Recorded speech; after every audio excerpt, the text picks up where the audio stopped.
Lastnica Angela Šerbec je več let poizkušala urediti spremembo namembnosti iz kmetijske v gradbeno parcelo, a so bili za njeno pobudo gluhi. Kljub temu, da so ob njeni parceli na nekoč kmetijskih zemljiščih zrasle moderne hiše.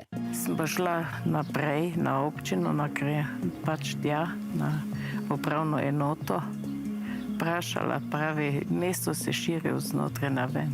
Če pa je za nami hiša nastala, pa sem povedala, kdo je to, ja pravi, je to pa razpršena gradnja. So pa vmes prihajali k lastnici z namero odkupa parcele. Vse so me hoteli spraševati, da bi to prodala, ampak za malo denarja. Mi vemo, da so kmetijska zemljišča danes vredna od evra do 5 na kvadratni meter. On stran ograje, pa on stran ceste, pa so ta ista zemlja z drugim nazivom lahko vredna od 100 do 250 evrov. S pomočjo svojega zastopnika Aleksandra Jovanoviča se je lastnica zato odločila, da če je njeno zemljišče kmetijsko, ga bo pač tako tudi uporabljala.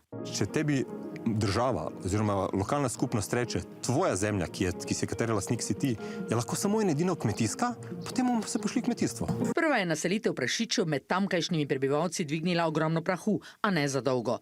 Mnenje so spremenili, saj je bilo za prašiče vzorno poskrbljeno.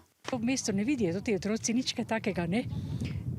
Kar prav to, meni se zdi. Iz vrtca prihajajo okoliški prebivalci, ustavi se avtomobil, nekdo gre poslikati, tako da so prava atrakcija, ne?